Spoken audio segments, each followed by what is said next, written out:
Keith is here. He will be.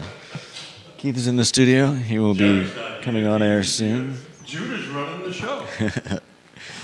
Yep. How are you doing this morning, When the monkeys take over the asylum. Pardon? When the monkeys take over the asylum. How you been, Judah? We haven't had a conversation in a while. Well, we'll catch up while we're waiting for our friend Jerry to join us. How you been, man? I haven't talked to you in forever. I've been What's going on in good. your life? I've been enjoying the fine weather. Fine weather. Yeah. Well, today is beautiful. Do you remember? I do not remember being this cold this late into May. Usually it's kind of a little warmer. I mean, it's sweatshirt weather in the morning. So guys that are just kind of tapping in and tuning in, we're just waiting for our partner in crime, or my partner in crime, Jerry Miller, to join us. Today we're going to talk a little bit of voting, talk a little bit about ranked choice voting in Charlottesville. This is going to be the first time that it's been done, so it's going to be actually pretty interesting. So we're going to cover some stats and talk about the upcoming elections in the 6 jurisdictions, who's announced, who hasn't as of today, and then talk a little bit about real estate, what's on your guys' mind, and today is the beginning of the long weekend, Memorial Day weekend. You got anything planned specifically for this weekend? You guys working Monday? I'm not sure about that. The boss didn't say yet. He hasn't told me yet. Waiting to find out. All righty, guys. So, look, Keith has been left to his own devices, which is never a good thing. So we're going to give this a couple of more seconds, and then we're going to kick the show off, and then we'll kind of take it from there. So any questions about ranked choice voting? Any questions about the upcoming elections in the city of Charlottesville, Albemarle, Fluvanna, Nelson, and Greene? We're going to be chatting that. And here comes the man of the hour, the man of the moment. Look at you. I've been learning from you, brother, and ad-libbing for the last 3 or 4 minutes. How you doing, man? I'm doing great. Great to see you. Miss seeing you. It's been 2 weeks. So I'm kindly handing it over to the pro. Look at this, these guys. I just finished a meeting at our attorney's office. Oh. It was How did that go? fantastic. It was another deal, wet inked and done. There you go. A lot we're going to cover today on Real Talk with Keith Smith. We have the elections that are front and center, including some contested elections.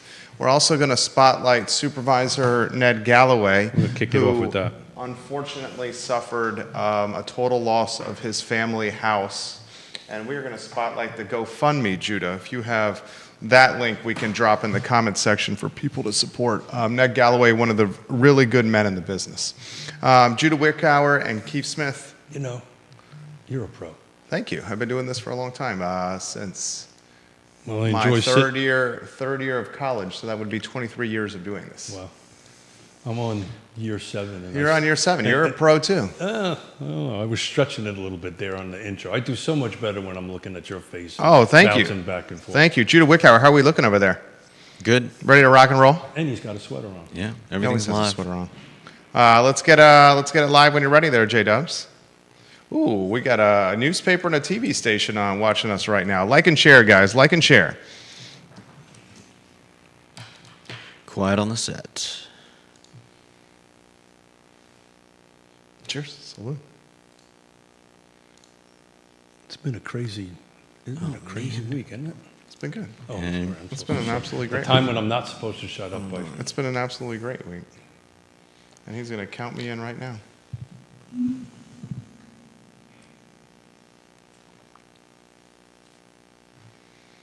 Guys, welcome to Real Talk with Keith Smith. My name is Jerry Miller. Thank you kindly for joining us. An absolute pleasure to connect with you guys through the I Love CVille network on a show presented by Yes Realty Partners. Absolutely a team you can trust. Yes Realty Partners, ladies and gentlemen, are the best of the best. Today's program, a dynamic one. Keith Smith is in the house after a 1-week hiatus where he was bicycle riding for a very good cause to honor fallen veterans in our country. He proudly served as a Marine himself, and Keith Smith maybe a little sore in the tail feather, and the tush. but no, it's officially the tush. It's the sore in the tush. But he's in the saddle today, ready to star on Real Talk with Keith Smith. If I'm squirming a little bit, then you know why. It's not because of the questions, not because of the topic, it's because of the tush. And we got a lot of topics to cover. We've got a little bit of topics, but I definitely want to start off with my personal dear friend, Ned Galloway. Not only is he a personal dear friend, he is an advocate for this community, and he puts in 110% of the time. He shows up to the fights. You don't get any better than that. You may not sometimes agree with some of his decisions, but he shows up and he stands there and takes the slings and arrows. Well, if you haven't known, he had a devastating thing happen to his family. He lost his house a few days ago. So there is a GoFundMe account. So this is a plea for money. This is a plea to help out somebody who's helping us, regardless of what you might think of one's political position. This is about helping out another human being. So let's help out him and his family. There's a GoFundMe account, and I think Judah can post it, or somebody can post it. I've got it up on screen. But Judah has the link. Do you have the actual URL? I've got the URL on screen. Okay, fantastic. I emailed it to you. Okay, fantastic. So the simplest way to do it is literally just Google support the Galloway family recovery from house fire at GoFundMe.com. So that is just Google support the Galloway family recovery from house fire and Google and a GoFundMe account. It'll go right to it. We need to donate money, please. We need to raise money so he can help take care of his family. Anybody who's ever been through this, I was on the phone with my dear friend Jesse Rutherford that lost his home 2 days before he got married. Oof. So this is a traumatic thing. It's a complete upheaval. I had the pleasure of talking to Ned on the way in this morning, so I can report he's in good spirits, but can use whatever support that we can give him. So, please donate. If it's $5 or way more than that, please do it. Every little bit will help so he can get his family back on track and righted. So please support. He's a good man. I'm sharing the link, the Ned Galloway GoFundMe link. His house lost in a fire earlier this week. Look at this. I'm watching the GoFundMe account right now. We just a couple people donated. So let's please do that. I'm sharing that link on the I Love CVille Facebook page in the comments section, on the I Love CVille group Facebook page in the comment section, on my personal Facebook page in the comment section. I will share it on the I Love CVille food Facebook page in the comment section. Those 4 pages together, north of 30,000 followers. We will syndicate it across the I Love CVille network. Ned Galloway, I highlighted this earlier in the week on the I Love CVille show, one of the very good men in Albemarle County. A man who, without question, has his heart set on leaving Albemarle County in a better position than when he first arrived here in the 6th largest county in the Commonwealth of Virginia. I can tell you, as someone who sits in meetings with him on a regular basis, I personally have learned a lot from him. I learned a lot from him on how to chair a meeting. He's really a stellar at doing that, and it makes a difference to make sure everybody has a voice and everybody has something to say, and particularly when there's a lot of diverse voices at the table. That's just a skill. But man, let's just take care of his family. He needs it. And let's just reach out and donate what we can. I was quite impressed with Supervisor Galloway post-fire at his house. And he lost, Judah, was it two dogs perished in the fire, 2 family dogs, 4 cats have since been missing since the fire. Fortunately, no family members themselves hurt in this fire. But Supervisor Galloway released a statement through the county post-fire thanking Albemarle County fire, rescue, and police personnel. Let's put that in a little bit of perspective. I know a little bit about this. I'm used to run EMS for 20 years out in Fulvana County, particularly Lake Monticello. I'm from a family of New York City firemen.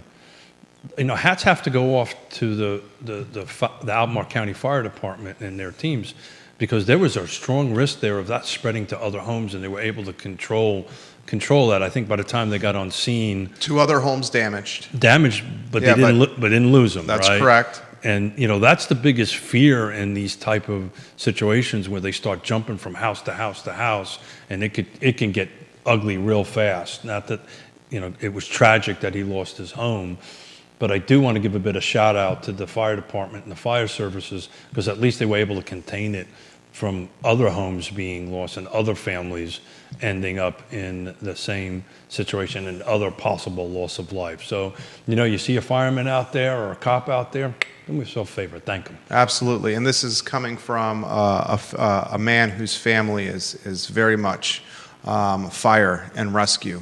Not only Keith and Yona donating their time as emergency medical technicians, EMTs, but his father, folks, a firefighter himself. I got to brush off those skills the other day. I saw your Facebook post. It was a car that flipped over. Yeah, it was very fortunate. Ray Cadell says, Ned Galloway, a good guy, and he has always been supportive of the arts and the school system, the arts in the school system. William McChesney, thank you for watching the program. Folks, like and share the show. We'll welcome a newspaper and 2 television stations to the I Love CVille show. Supervisor Galloway, we've been thinking about you all week long, man. I sincerely mean that. I had a conversation with you about you over the dinner table with my wife, and our thoughts and prayers. And he was sitting in this seat. To you, Supervisor Galloway, this past Friday. Diantha McKeel also in the seat, and we talked about the Jack Jewett race. Diantha McKeel's retiring as a long-term supervisor in Albemarle County, her district, the Jack Jewett district. And Supervisor McKeel has embodied the positive spirit of the vote standpoint, but very much like Supervisor Galloway, she bleeds Albemarle County. She has since announced that she will retire, and there's 2 contestants, Dave Shreve and Sally Duncan, who are pursuing the seat, both Democrats. So this election will be determined in June at the Democratic primary. At the 17th.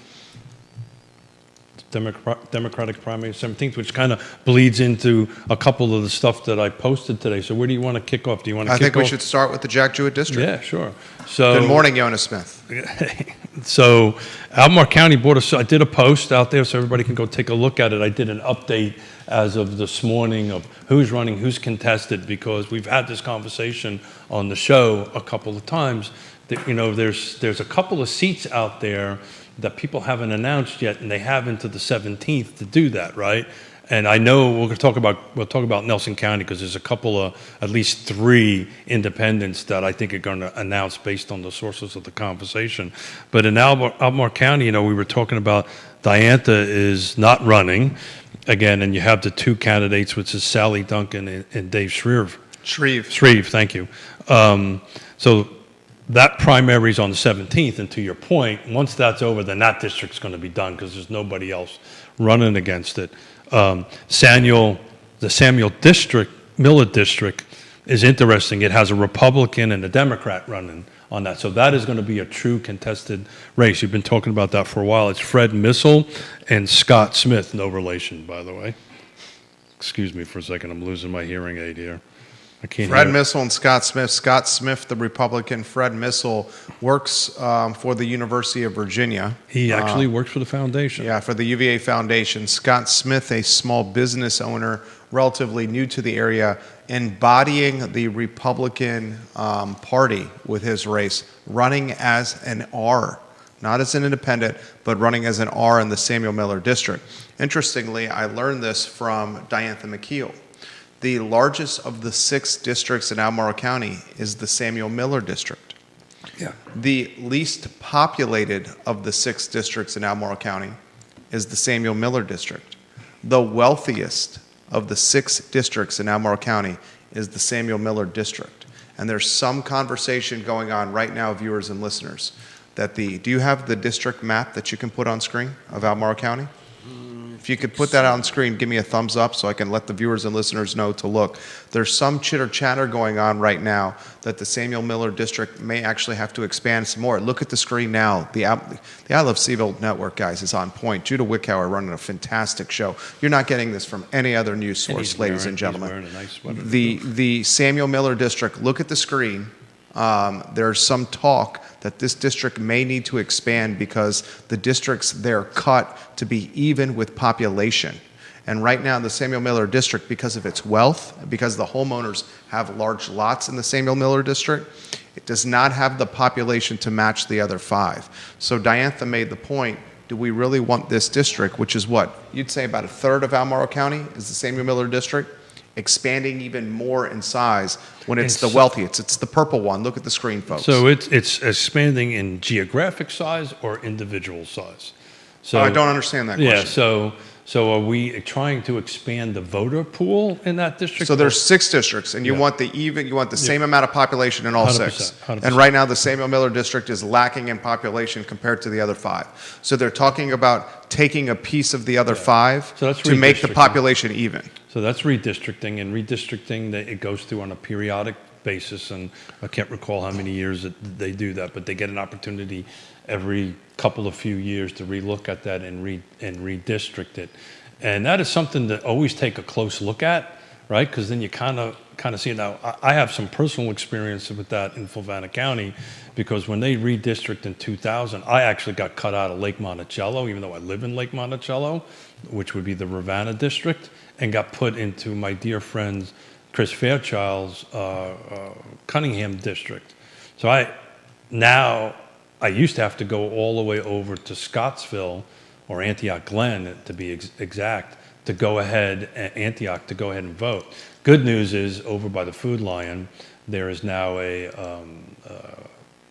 election office for Fluvanna County, so we can go actually vote there. But it used to be a 20, 30-minute drive to go ahead and do that. So it's something, redistricting is something to really take a close eye on it. But at the moment, these elections that we have on the 25th, those districts are set, right? And this is who we've got in play. So at the moment, Albemarle County, the Jack Jewett is a contested race. We have 2 Democrats that decision is going to be made on the 17th. The Samuel Miller, to your point, is not going to get decided until Election Day, which is in November, and we have a Democrat and a Republican, and I'd love to hear your feed on who you think is going to win on that one. And then I can give you my predictions on all of them, and we're going to start highlighting very succinctly and offer our commentary on what we think are the best people to vote for in Albemarle County on the I Love CVille show. The Jack Jewett district, I think, has a clear-cut best candidate here. I'll save that for our 12:30 show, because on Real Talk with Keith Smith, we do not talk politics. But well, we talk politics, but we're not going to pick sides. So to your point, after I get back from my little trip in June, we're going to start a series of roundtables, which I can share it now. Next Friday, we're going to have definitely Juan Diego Wade here at the table. The mayor of Charlottesville on Real Talk with Keith Smith. And possibly Brian. We're trying to get schedules. The vice mayor, Brian Pinkston, they're running as a ticket. They're also neighbors, Brian Pinkston and Juan Diego Wade. They're seeking a second term on Charlottesville City Council. The mayor and vice mayor, Juan Diego Wade and Brian Pinkston. They have some competition in Jen Fleischer. And they do. And a little bit later, I want to kind of get into this ranked choice voting, because I did a lot of work. I know, you made an analogy to pizza in did. your RCV. Oh, of course. Yeah. It's always pizza. Yeah, to pizza. Pizza. But because I didn't want to, show favorite to one way or the other, right? So we're going to have Juan Diego. We're going to have Brian here. Hopefully, that at the moment, tentatively, it's a yes, but we haven't fine-tuned it yet. And we're going to dive into a bunch of topics. And one of the topics is going to be the zoning. And not necessarily the zoning ordinance, but can they turn red tape into green tape? Back to Albemarle County, at the moment, Ned is running uncontested. We won't know this until the 17th. But all the political junkies that I'm talking to, it doesn't seem like anybody's circulating petitions. Those who not petitions, but signatures to get on the ballot. For those out there who don't know exactly how this process works, You do have to get a certain number of signatures. It depends on the jurisdiction, right, and the number of people in seat in the voting district. But you have to have that. It has to be verified, and then you make your announcement, in this case, by the 17th of June on it. So the likelihood at this point that the scuttlebutt doesn't have anybody, I'm hearing anybody out there, maybe you are, getting signatures for Ned's thing, he might be running uncontested. The Rio district, I believe that would be his third straight. If no one runs against Ned Galloway in the Rio district, that would be his third consecutive uncontested competition and run I will tell you, in the he Rio wants district. somebody to run against him. I know he does. Yeah, I mean it's nice to have no competition, though. Yeah, it makes life. I understand that you want somebody to run with you on the record, Well, but off the record, it's nice to have no competition. 100%. Yeah. It's nice to know the winning lottery tickets before you pull your first. I mean, let's cut to the chase. Who doesn't want a flux capacitor, a DeLorean, and the almanac that shows all the sports scores for the last 50 years? Oh, yeah, no kidding. Flavanna is uncontested, right, at this point. No scuttlebutt Which is surprising to me, because the socioeconomic demographic and the political ideology that follows the socioeconomic demographic in Fluvanna County has changed quite a bit. There's a lot of middle class and upper middle class Charlottesville and Albemarle County that's moving into Fluvanna because they're being gentrified and cannot afford Albemarle and Charlottesville. Particularly Lake Monticello. Particularly Lake Monticello. The politics of Lake Monticello have changed dramatically. And it's always changing, right? I've been there since '87.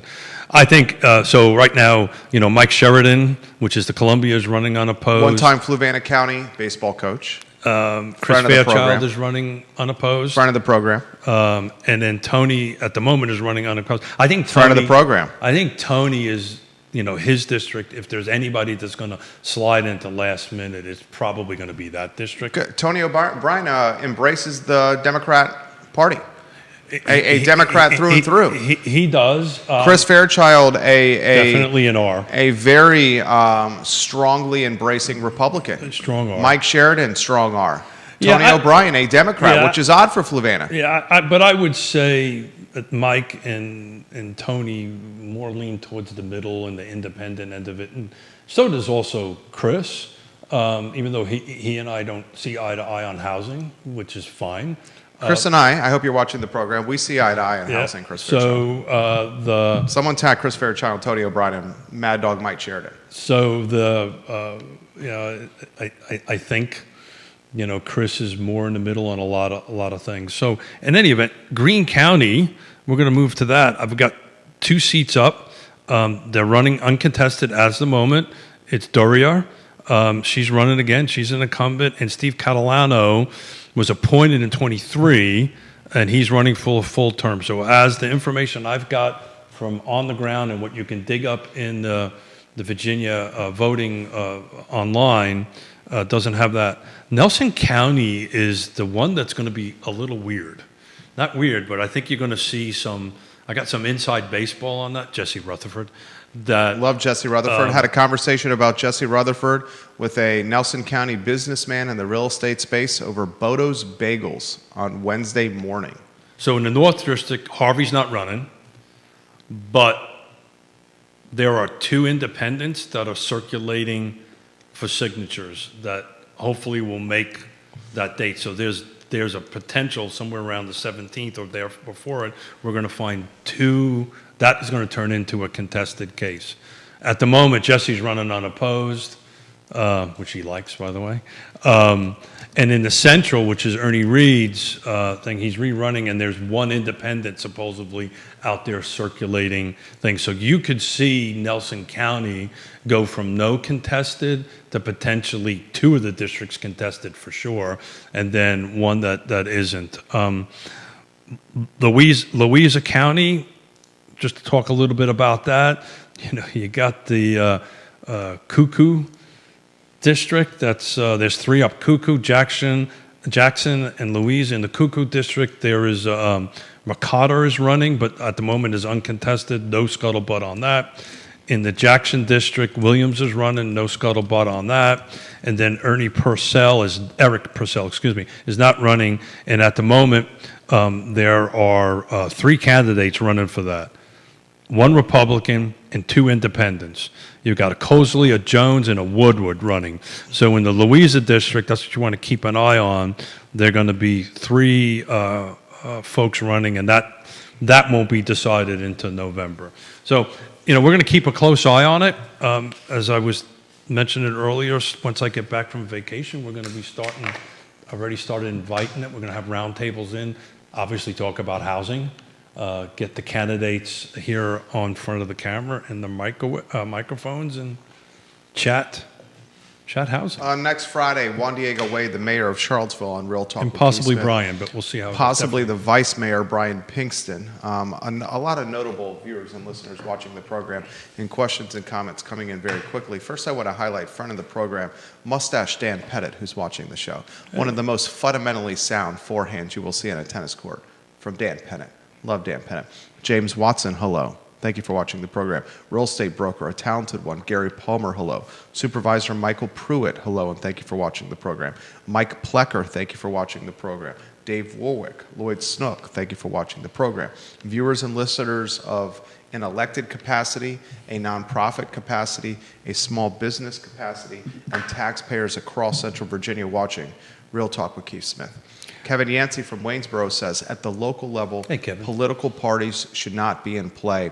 City council and school boards should not be tied to Republican or Democratic parties. Instead, they should all run as independents. I've been saying, Kevin, I couldn't agree with you more. I've been saying that for as long as I've been behind this camera and microphone, that local elections should be devoid of national party. I also like housing, like real estate, right? All real estate is local, all politics is local. And that's one of the reasons why I want to start talking about it, because this local election cycle is going to impact possibly housing long-term down the... Which jurisdiction do you think this local election cycle could impact housing the most?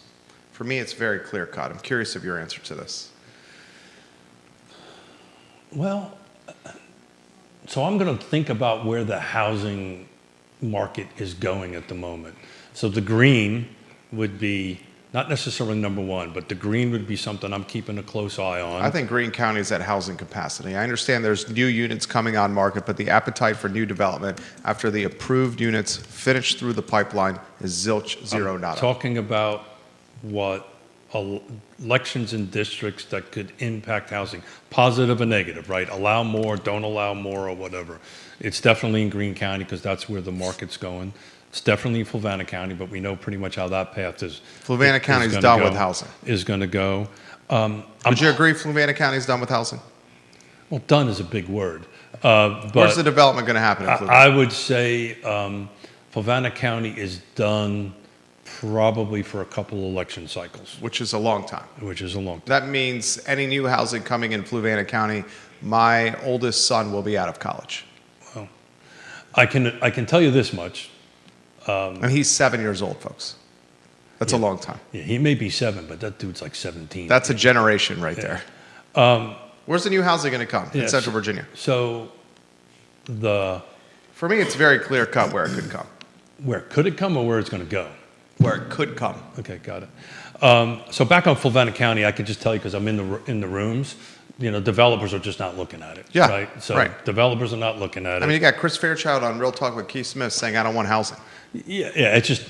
And he's running unopposed. And he's the alpha dog on the board. Well, in defense of that, he's not saying that exactly. He just doesn't want. He just doesn't want large developments. He'll not. It's a little bit disingenuous to say he doesn't want housing. He kind of does. If I ask Chris Fairchild straight up, do you want new housing or do you want green space in Fluvanna County? He's going to give you a very political answer. If I say, Chris Fairchild, do you want housing or do you want green space in Fluvanna County? His answer will be, I want green space. Do you disagree with that? No, I don't. Right. He wants to keep it. It's going to go into a hold, and we're going to sit here and have this debate, right? Child on the show right now. And you and I having this debate's one thing, but to have this debate with the 2 elected officials or the people that are running at this point, it's going to be Chris and Tony and Mike, if he wants to come on, he's more than welcome. I'm reaching out to all these folks to do it, but at the moment there's no contested. We'll see. It might change. But you know and I'm saying this with all my love for Albemarle County, and we're going to try to talk about this ranked choicing and with Juan Diego and Brian on next Friday. I don't see a lot of new projects coming in Albemarle County. The only way there would be new projects coming in Albemarle County is if the appetite for the board for substituting development area materializes. They're at a point that they'll talk about it right now. I do not see that happening in any If long. Sally Duncan wins the Jack Jewett district, she will team with Mike Pruitt and potentially Ned Galloway for 3 votes of 6 to have the conversation and maybe gain momentum to take the development area of Albemarle County, which is restricted to 5%.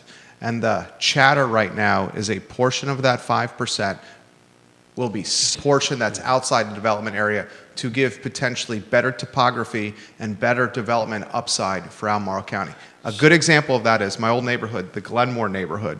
There was a number of us in the Glenmore neighborhood that galvanized, strategized, and organized against Breezy Hill, the southern development project right outside the gates of Glenmore. And this group of Glenmore heavy hitters was able to politic Albemarle County and its Board of Supervisors to limit the density at Breezy Hill right outside the gate of Glenmore. And as a result, the Rivanna Village area, that's the area right around Glenmore, including Glenmore, right outside Glenmore, is really restricted to what development could happen. So Mike Pruitt, this is his district, the representative from the Scottsville district who's watching the show, has floated the conversation, we need to substitute out the Rivanna Village for another area of Albemarle County to allow more development housing to happen in the county. So we're not increasing the 5%. All we're doing is Just doing a substitute. We're reportioning it to different things. It's kind of like the diet I'm on. I'm reportioning out my ice cream for something a little bit better. Oreos don't count. Oreos do not count. But much like the reason why not much is happening in the rezoning in Charlottesville as far as units in the ground. Well, nothing's happening with the new zoning ordinance in Charlottesville is because it's mired in quicksand, which is a lawsuit.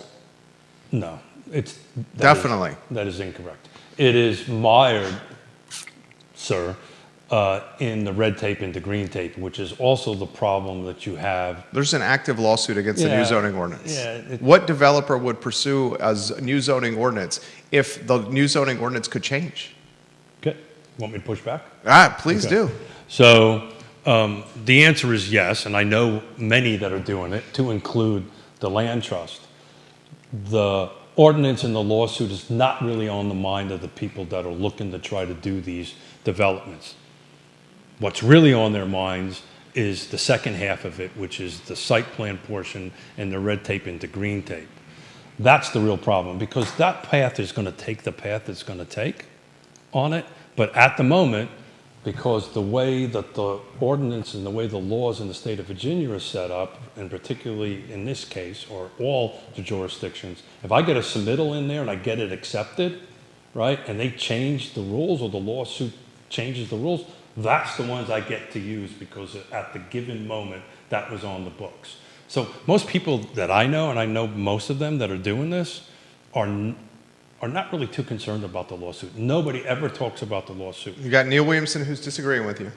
You got Dan Pettit who's disagreeing with you. But they're not the developers, they're not the builders, they're not the people in the room that are actually doing the work. These are the people, at least certain ones I'm talking to, they're not worried about that zoning part. What the reason they're not doing it is a little bit opposite of Fulvana County, right? People are not going to Fulvana County because of the zoning ordinance. Is it because they just changed the rules because you can't subdivide anything by right any more than 5? People just are not going to go there. Well, you've got the zoning ordinance that allows it in the city of Charlottesville, but the red tape kills it. We'll agree to disagree on this one. Evergreen Builders, which is a custom home builder and a developer, purchased a rancher home in the Lewis Mountain neighborhood. They spent north of $800,000 for this home. They purchased this home about a year ago. Yep. They want to build 6 luxury brownstones there. Yep. The 6 luxury brownstones absolutely fit within the new zoning ordinance. Okay. Nothing has happened with Evergreen, the developer, in And the you know Lewis why? Mountain neighborhood. Yes, because It's got nothing to do with the zoning, Jerry. it's the lawsuit and with the neighborhood that is. I've interviewed the head of the neighborhood association. He's come on the I Love CVille show. Yeah, well- He said we are utilizing the lawsuit and our covenants and restrictions in the Lewis Mountain neighborhood to keep Evergreen from building anything on this house. Well, that may be true. The second half of it, which is nobody is talking about, is the rezoning, the site plan process to get through it. If the zoning ordinance says you can do X, Y, and Z, now, if Zoning ordinance says they could do 6 luxury brownstones. correct, but is there a homeowners association in that? There is not, but they found some covenants and restrictions, and they've utilized that on top of the lawsuit Okay. to Covenants keep. and restrictions would supersede whatever the zoning. ordinance is. Absolutely. But to take that as an example of what's happening completely across the board is a little bit off kilter. The reality of it is that people are not getting projects approved. They're taking a year and a half. Our good friend Roger finally got, but he didn't get it approved.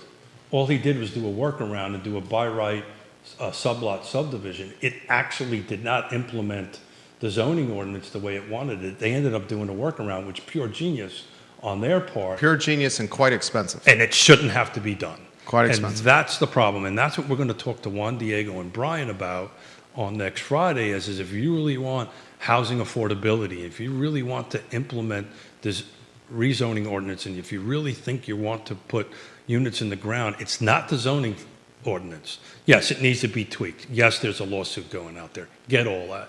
But the people that do this for a living immediately look to the other side and look to, okay, what is this process like? And they just back off. And that's what's killing it. And there's a couple of real adventurous folks like Roger who went out there and tried to give it a shot and got taken to the cleaners for a year plus. Oh my God, the carrying cost of what he's doing here. Unbelievable. The headache, the heartache, the quality of life impact. I believe he's watching the program. And ultimately what happens is there's less units going in the ground. They're going to be less affordable, right? They're going to sell to high-end buyers, right? And at the end of the day, what the intent of the new zoning reordinances or the new zoning rewrite, whatever you want to call it, is not going to get implemented. Good. And it's not because of the zoning ordinance, it's because of the site plan side of it and the approval side, which, if the elected officials wish to do something about it, it's in their control. There is no, if you want to change the zoning ordinance, there's a public process. It has to go through this whole process. But the Board of Supervisors, the City Council, can simply direct the city manager to loosen the rules. The elected officials. Will they do it or not, it's a different story. The elected officials would be foolish to touch this in any capacity while there's an active lawsuit going on. Well, You would be absolutely foolish. Juan Diego Wade, Brian Pinkston, Natalie Oshrin, But Michael Payne, and Lloyd that's on the Snook. zoning side, Jerry. It's not on the implementation side. They would be foolish to touch anything with this project in any capacity. Yeah. And think about this. If you're a developer and you're pursuing building new construction in the city of Charlottesville, do you risk being villainized by taxpayers and having neighborhoods pursue lawsuits against you? Evergreen legitimately has tried to do this in the Lewis Mountain neighborhood and is stuck with carrying costs. They spent over $800,000 on a house. They've had legal representation costs. I mean, they are well over $1 million, and they haven't even done a damn thing to this project in Lewis Mountain. Site plan cost, engineering. Who would do cost. this? Yeah. Who would build anything in Charlottesville right now? So you just answered the real reason it's not coming. It's multiple issues. It is potentially the lawsuit. It is potentially the thing. I'm just focusing on, because look, let's play this out, Jerry. Let's say they lose the lawsuit. Let's say The city of Charlottesville? Let's say the I think there's a very good chance the city of Charlottesville. It doesn't matter. And the plaintiffs had the conversation with the plaintiffs. Even if the lawsuit doesn't go their way, they're going to appeal if they lose because Judge Claude Worrell is a homeowner in the city and his wife is a housing advocate. So they're going to use that as an appeal to keep the case going. Okay, so let's give you that. This is years this is going to be going on. Okay, I don't disagree with that. But let's say that today they lose. What can the city council do after that? I mean, not listen to livable Charlottesville and housing activists. Okay, no. Let's talk practical stuff. So they lose it, right? And you have a city council that wants pro-housing. What can they do? If I was city council, No. What can they do? who? City council? Mm-hmm. I mean, city council can do anything they want. No, that's not true. I mean, That's not true. they approved one of the most radical new zoning ordinances in the country. Okay, Jerry, you just lost that. So the zoning is over, but I have 5 elected officials or 3 elected officials that want more housing in the city of Charlottesville. What can they do? I mean, the first thing that you would do if you were the city council is wait till the lawsuit is over. The second thing you could do is cut this ridiculous restriction of affordable housing. I mean, let me call it up. I have it in my email. Charlottesville affordable. Okay, let me try it a different way. So the reason why I'm not too concerned about the lawsuits, because we'll see how it goes, because other jurisdictions have the lawsuits. Some won, some lost, some got changed. But let's assume the zoning ordinance, as they got approved just immediately today, doesn't exist. All they have to do is allow rezonings. So if you have 3 elected officials that want housing, all they have to do is send a signal. You know what, guys? Not a problem. Bring us deals. We're going to approve rezonings.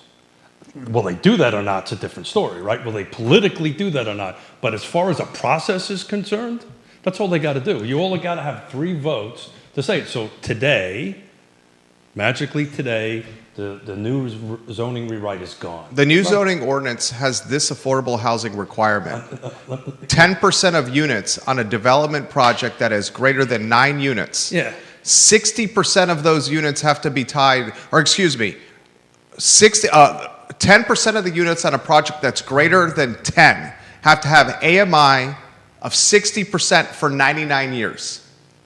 That's absurd. That's the rental. Is that only the rental side? Yeah, that's the rental side. Yeah. So owner side is 80%. if you but they're not going to build they're going to build rentals. So to quote our good friend Lloyd Snook, the zoning ordinance can be tweaked, and those are things that got to be tweaked. He said it was But a the living, point- breathing document. 100%. But the things I'm trying to get across here is if it magically went away today, all of that just went away. Supreme Court says, go away. And I have 3 elected officials that want housing. All they got to do is send a signal they're going to approve them. And then I'm telling you, the developers will come in, they'll go through the process, the rezoning process, and then approve them. Oh, by the way, even if they go through that, you still got the problem on the back end of the site plan end of it. So you cannot separate the zoning from the site plans. I've said this on the show when December when it got it approved, right? This is not going to approve. You're not going to see 10,000 houses. If you see 1,000 in 10 years, it's a lot. If you see 100 in 10 years, it's going to be a lot. The new zoning ordinance was approved in December of 2023. So, ladies and gentlemen, we are now basically 18 months into this project. I don't think there's any... And there's been nothing. Yeah. Absolutely nothing in 18 months And what from did the I new project zoning in ordinance. what did I project in that December? That nothing was going to happen. Jason Howard's watching the program. So with Thanks, guys. So with what Jerry is saying, with the appeals process you are describing, 5 years before a resolution, maybe, you've said before some projects take 6 years from concept to build homes. So in 11 years, we might see a change based off the new zoning ordinance. I cannot think of anything besides flat screen televisions that are less expensive now than in 2014. 100%. So That's what my point that I've been making here is. Housing activists, specifically Livable Charlottesville, have pushed a new zoning ordinance through that is so radically crazy that nothing has materialized in 18 years. And If they've also caused a lawsuit for the city of Charlottesville because of this absurd... Time out. I don't care if the good Lord himself wrote that zoning ordinance, it was going to get sued. I There was going to be a lawsuit. respectfully disagree. There was going to. They eliminated single-family zoning. They eliminated R1.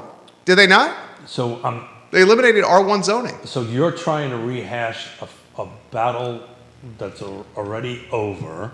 It's trying to get re-fought again, and it's going through the court's processes. The point I'm trying to make is, just from the zoning side of the coin now, Jerry, not the site plan side of it. That's the real problem, right? The zoning side of it is an emotional thing, and people get all worked up on all that stuff, but that's not the real problem. The real problem is turning red tape into green tape and holding up particular projects. If it went away today, it just went away. But it won't. It could. My point is when it goes away, and if there's a city, that's why elections matter, Neil Williamson, and if there is 3 elected officials sitting on the dais in the city of Charlottesville, councilors, that absolutely full bore want housing done, all they're going to do is approve rezonings. That they're just going to say, okay, no problem. Bring us the old rezonings kick in, go back. It's not a problem. It resorts back. Keith and Jerry get together. Hey, I got a piece of property. I know I got 3 votes because they want it, and we go through the process. Now, that process is laborious, super expensive, and takes forever. What developer would deal with this? What developers are trying to get the current one approved? There's dozens out there. There's a land trust that's trying to do it, right?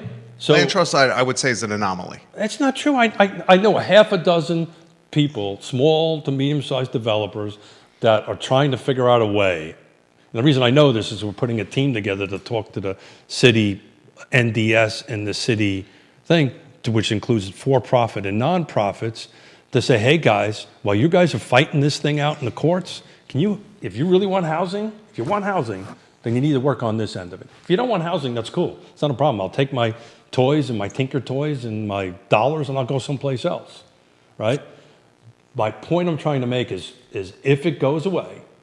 That's a huge if, Keith. 100%. It's a huge if.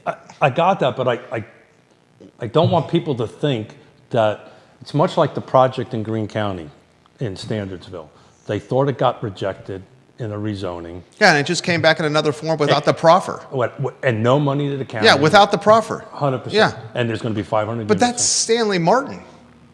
That is Stanley Martin. That's actually not, but Who is it then? Who's the developer? I can't tell you. Okay, I thought that was Stanley Martin. That was not Stanley Martin? There's negotiations. Okay, going on, okay. So I got to be careful. with Okay. this. You and I are going off on this. Okay, I yeah. just got to make sure I don't get myself Please, into too much please. trouble. In too much trouble. But that's We got not- a lot of comments coming. But that's not who the developer is. Okay. They may be the end user, but that's not the Okay, developer. so the end user is Stanley Martin. So And the it developer is putting this together so Stanley Martin can build houses. Well, that's how it works. Yeah. That's how it works. Right, but Stanley Martin is also a developer. Correct, but they In do- this case, they're not going to be the ones doing the development. Yeah, so Yeah, how do- I won't get you in trouble. So here. how's I the won't Mets get you, I doing? won't get you in trouble. How about the comments that are coming in here? This from Neil I want Williamson. to talk ranked choice voting. I think Go ahead. people are all loving what's going on right now. The But show's on fire here. Before you do that, I want to send out a market thing. I think Okay. this is important, right? As we're sitting here right now in my 7-day cycle that we talk about everything on it, we are now down to 89 new houses and 95 in pending.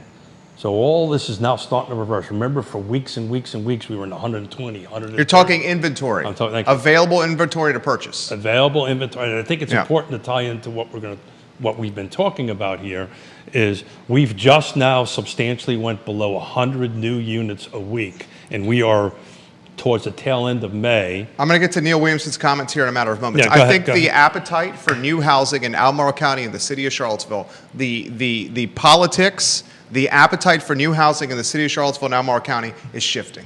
But brother, the appetite for new construction and new housing in our 6th jurisdiction is about as close to zero. And people are fed up. People are fed up with it. They're tired of it. And they see that all this multifamily is getting ramrodded into Charlottesville and Albemarle County. And I highlighted this on the I Love CVille network, and people are getting tired of it. You know, This you have to define what that means.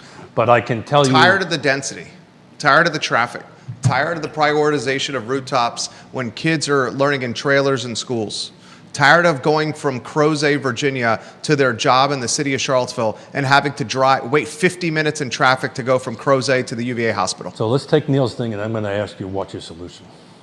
I can offer clear-cut solutions if you want me to.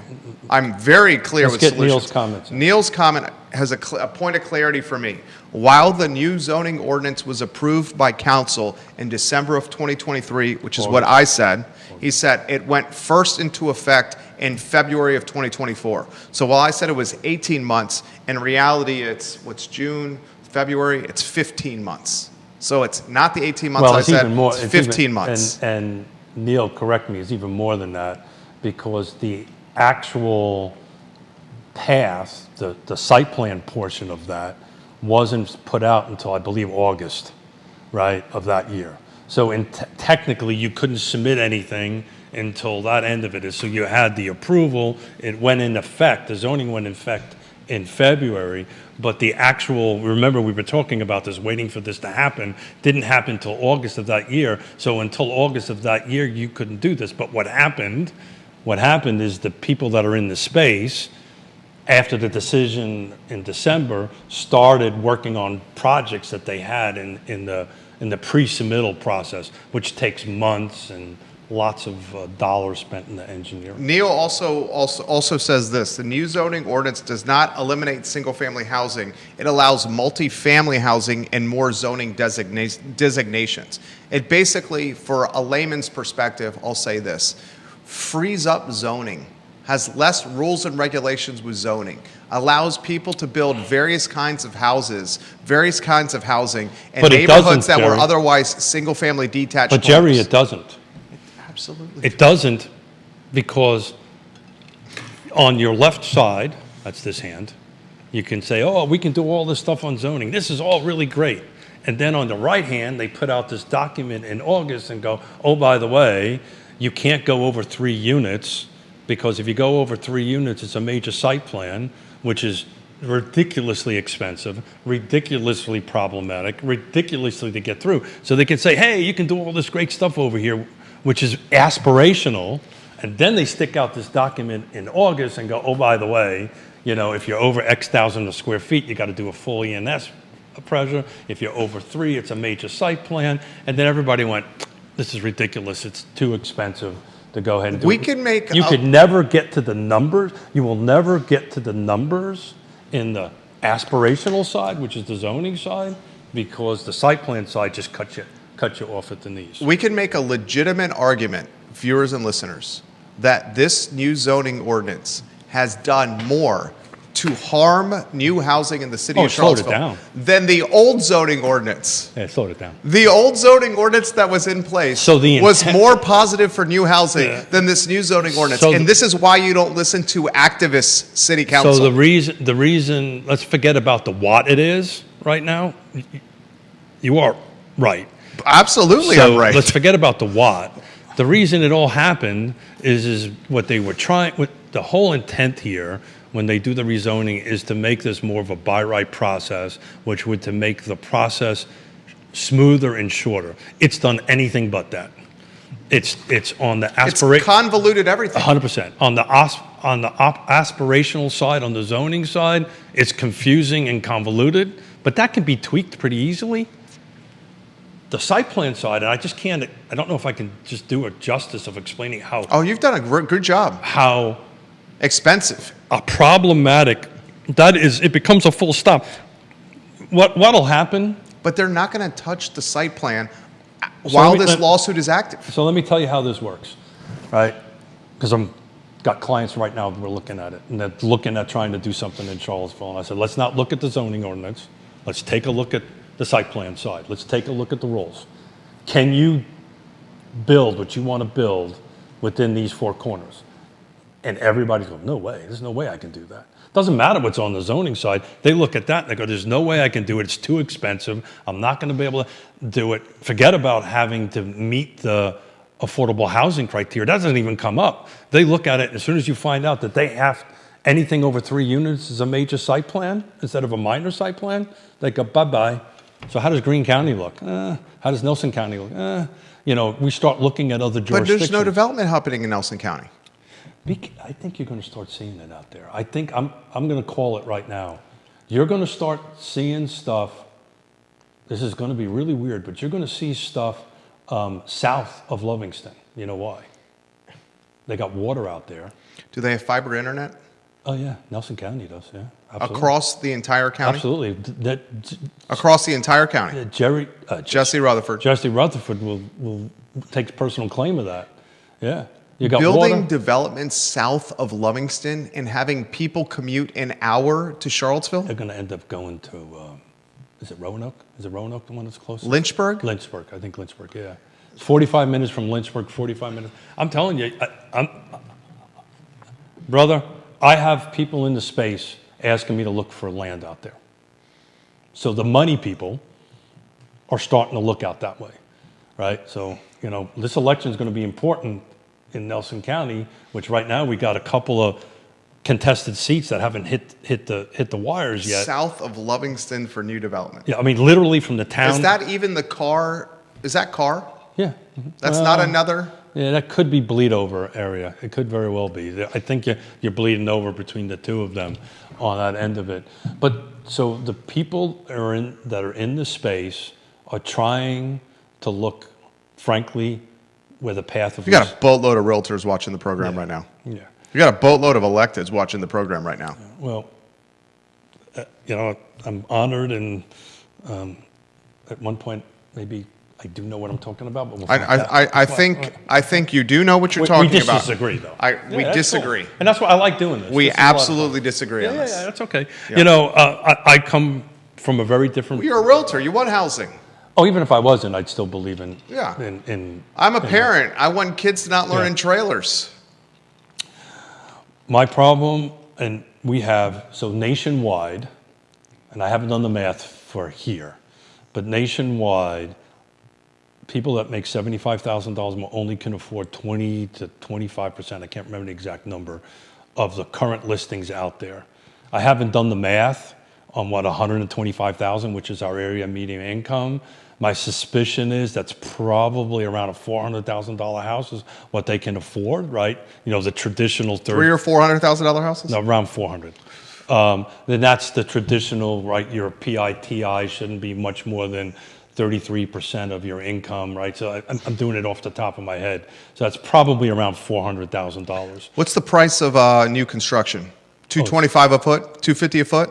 Well, let's go builder grade. Let's not go custom. Well, I could just production. I could just tell you $225, $250. I can just tell you the only homes that are remotely in that price point is at Colonial Circle, and they're townhomes, and they're in the threes. Everything else in new construction's got a minimum of a strong 4. What's Liberty is one of the most affordable builders out there, production builders out there. Would you say Liberty? Liberty, you might be able to find something under 4. If you ask some questions and feedback, I can tell you exactly what's out there. You were a Class A contract. You're a Class A contractor. You still have your Class A contractor's license. I do. You built much of Lake Monticello. Not much. The acres. I built 600 out of 4,500. It's 600 homes. New construction today. Are we talking $225 a foot, $250 a foot? Oh, so do you want to make a builder squirm? Never ask a square foot price. No, I will never answer a square foot price. What rough back of the neck? I will never answer a square foot. Okay, let's say price. $250. I will never. I'm going to tell you exactly what it is. Okay, I'll say $250 for builder grade. Is builder grade the right terminology there? Builder grade is entry point. You're not getting anything custom. So the difference. Maybe cutting some corners. The difference between the terminology is production builders and custom. Custom, builders. yeah. Night and day. Absolutely. Night and day. So let's say builder grade is synonymous with production.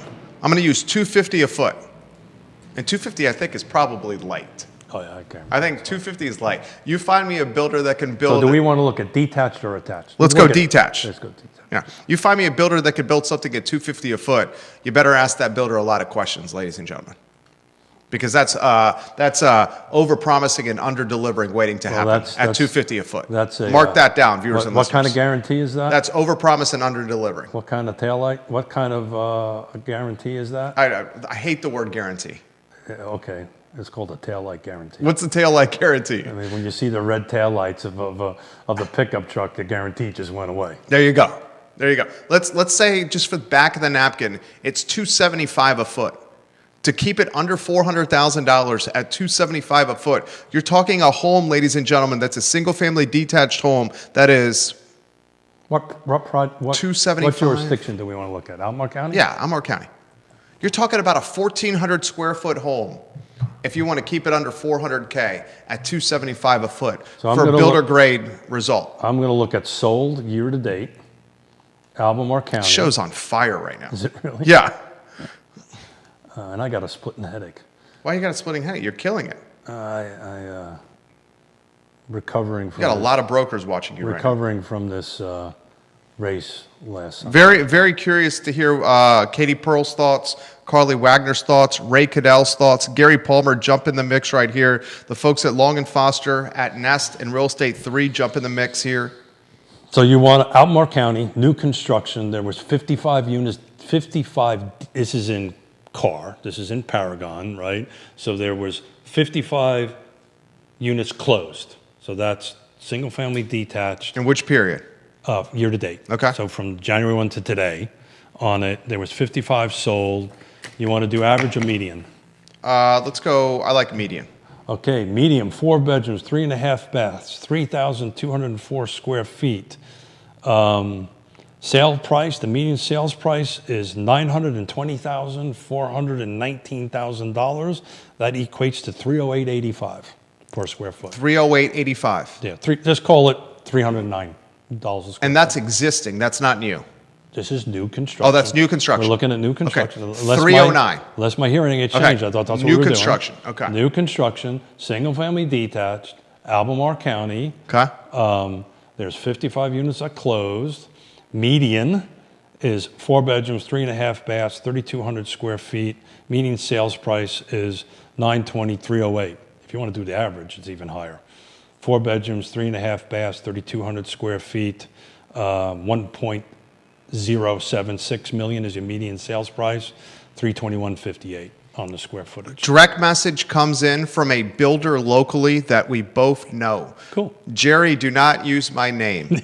Any viewer and listener that is being told they can have a single-family detached home built for less than $300 per square foot, He just better proved it. think twice Just about proved the who they're number. building with. We just proved the number, AKA tail light thing. So you want to take a look at Flavanna? Yeah, Fluvanna. Literally a known builder watching the program saying, if you're being told you can get a home built for less than $300 a square foot, you better think twice who you're using as your builder. And a custom? Well, let's throw out custom. Custom, there's no chance in hell it's going to be in that, Well, that affordability range for a household at $75K. So time out. So when you're talking about the production builders, the price is set. You don't get to negotiate square course. footage and all that stuff. Yeah. In custom, you do. Well, Liberty allows some tweaking of floor plans. Oh, so does all of them do, Yeah, right? right. All of them have some level of it, but it's production. You pick from column A, column B, column C, and you start adding them up. Different levels of production builders with what you Custom can pick, is though. when you're designing the house Yes. with an architect and all that stuff. Flavanna County, 30 units sold, median. We got 3 bedrooms, 2.5 baths, 1,900 square feet. Look at this, 390. You could not get much closer. 399,949. So call that 400,000. 221 square foot In Fluvanna? in Flavanna. 30 units sold, new construction. Hang on a second. So that family household that's clocking $75K can't do it in Albemarle County. Can't do it in the city of Charlottesville. You could potentially do it in Fluvanna. New construction. How much is that? All detached inventory? I'm only doing detached. The Okay. reason I'm only doing detached is because the only real jurisdiction that has any amount of attached at the moment is Albemarle, right? Right. You're starting to see Greene is picking up. Right. Definitely Flavanna County is picking up, so you can go ahead and do that. And if you want to, I can even break out here if you hang on a second. If you want to know what Liberty's price per Would square love foot- to know Liberty. Okay, hang on one second. I've got to amend. Liberty building some of the most affordable product right now. Would you say? I'm going to tell you here in a minute. Yeah. Liberty, and it's not shade. It's just they have a model that's dialed in Liberty. Yeah, they're dialed in. Yeah. You get a ton of house for the Right. price. Liberty has the model home out there by Keswick, right off Black Cat Road, if you guys travel in that area. It's the White House on the corner of Keswick Road and Black Cat Road, for an example here. Georgia Gilmer, Vanessa Parkhill watching the program. So in Fluvanna County, their Liberties to date has closed 11 units. That's in the whole county. And Fluvanna. In Fluvanna. You want to know what the median sales price is? Tell me. 405. Yeah. So Liberty at the median sales price is above what I think this number is. What a family household at $75,000 can afford. I can't verify Think about that, I didn't do the math, right? So nobody quote me on this. But you're at a median of 405, you're on an average of 430. It's interesting because the square footages are the same. The average is 1991 and the median is 1982. So it's roughly 10 square foot difference. So they're basically the same square footage in houses, right? It's just a matter of what upgrades they may have done, which is impacting the difference between average and median. But so, they're at north of 400 and they're roughly 221. And Lonnie Murray, welcome to the program. Thank you for watching the show. Multiple builders now watching the program now. Real Talk with Keith Smith. I will throw this wrinkle into the equation. These are price points for the quarter that just transpired. These are sold from January 1 to literally to today. So year to date. Mm-hmm. I can assure you that the cost of building a new home for the remainder of the year and into 2025 will be even more expensive. So freaking Green, as we predicted, is rocking and rolling. They went from the same period last year, like 1 or 2 sold. They're at 33 already. They got 30. These are closed. And if I went and dumped it into, watch this, if I had pending in it, what's the appetite for new projects? It's over 50. What would you say the appetite for new projects in Greene County is? Oh, 0. At the moment, 0. I mean, they're trying to figure out the water that they've got going there. But they don't have... Water and the schools. But they don't have to... So the people that are... The builders and developers that are in position already, that have already got projects on the boards, that are already in the development, they're going to go do good. To go ahead and get new projects approved anywhere, maybe with the exception of Nelson County, right? When we've discussed the struggles of developing there, but I'm just telling you, look for that to start being on people's radars. But let's just talk Greene County. I got a comment I want to relay to you from an elected official. You ready for Greene County? Please. 33 have sold year to date. These are sold units and closed. Median, 3 bedrooms, 2 baths, 1,723 square feet. 449, call it 441, is the median sales price. 250 a square foot. Average sales price is 248, 240, and that's 481,000 is the average sales price.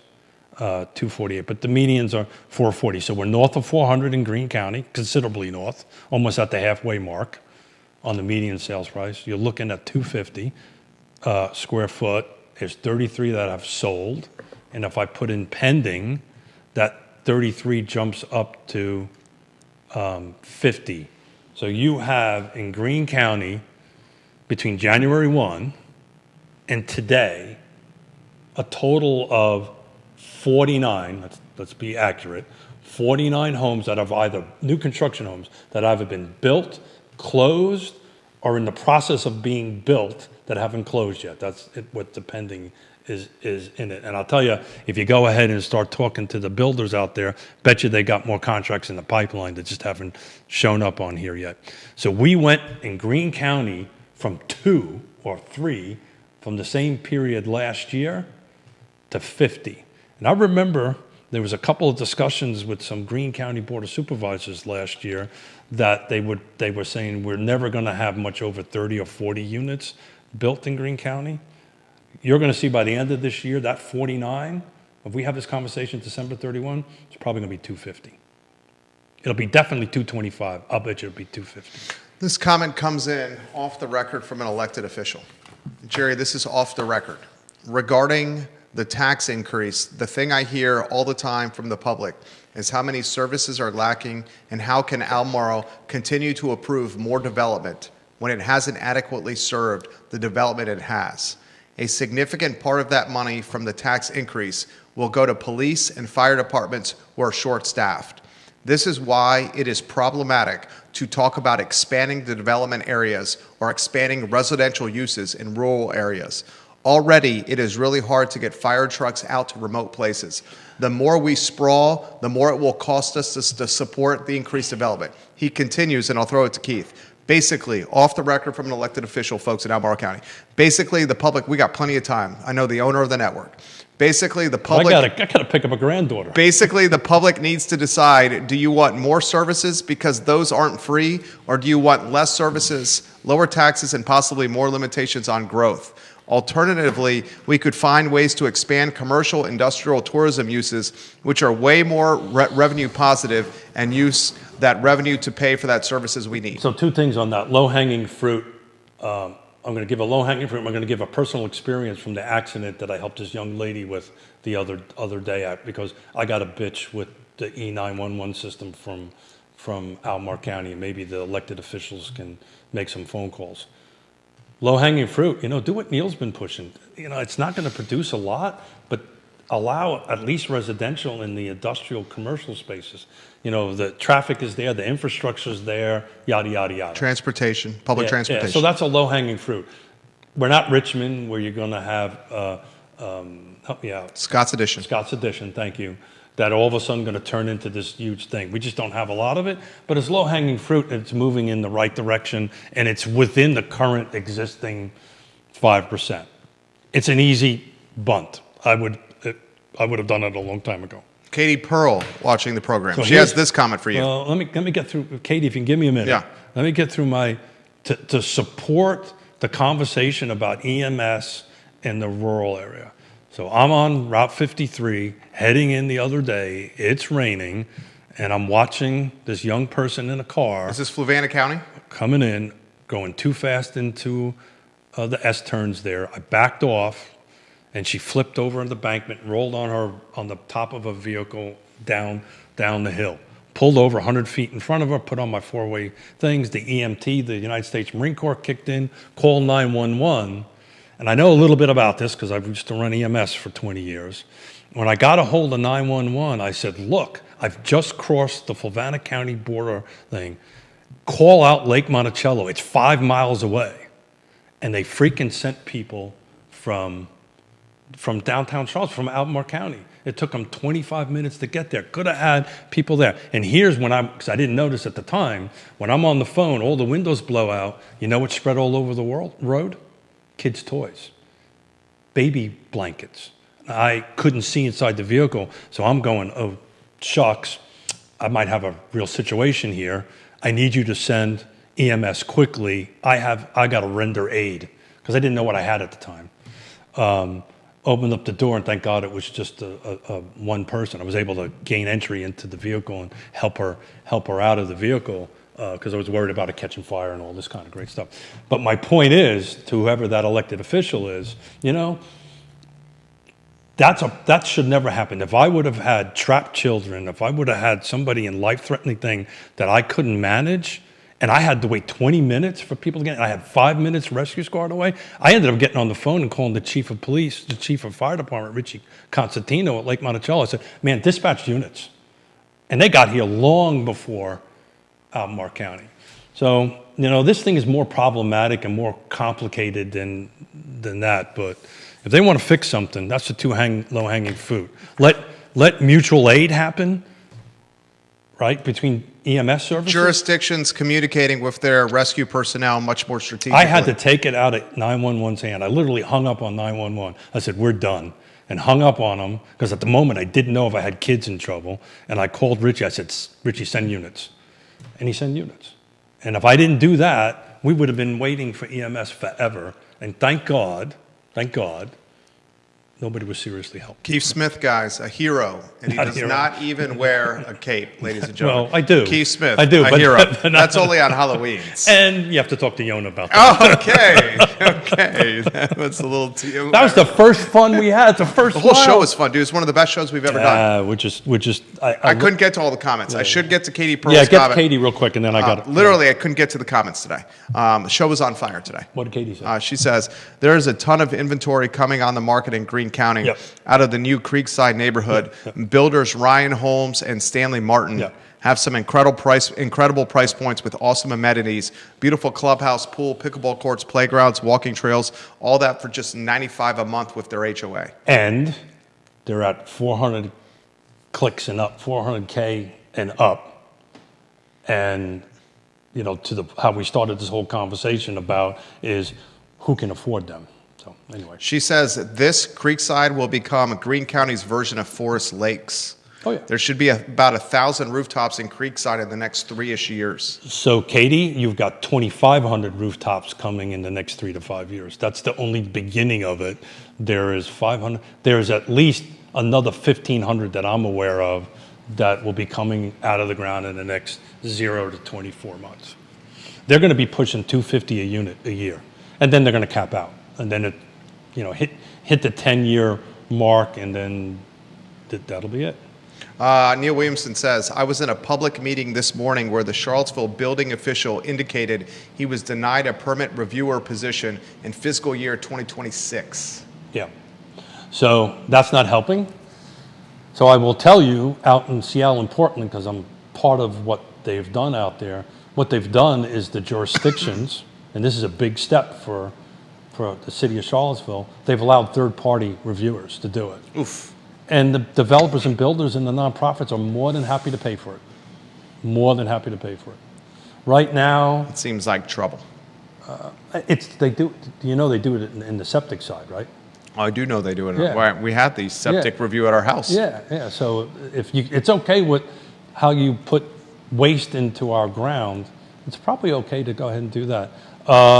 Creekside is running right now. List price medium is $339, so you're right at $340 for single family One of the detached. best shows we've done, Keith Smith. Yeah, and I nursed a headache. Hey, it sounds like you had a couple martinis last night. I did not. I am. You're on point. What do we call dry something? Dry May for Keith Smith. I am dry. I've been dry for a month. I'm trying to lose about another 15 pounds because when you do these 85, 105 mile rides, that 15 pounds, man, it makes a difference. So. Keith Smith on point today. The star of Real Talk with Keith Smith. His brokerage, Yes Realty Partners, moving mountains for buyers and sellers. Yes Realty Partners, honest, trustworthy, communicative, a team of integrity. Yes Realty Partners. So we just gained one house, so we're now up to 90. Inventory, guys, is being throttled. But we also had two. How many did you lose? Yeah, so that was the net negative there. Of one. Judah Wickower behind the camera. The I Love CVille show, guys, at 12:30. So long, everybody. Thanks, guys. It was awesome. We did not get to all the comments today.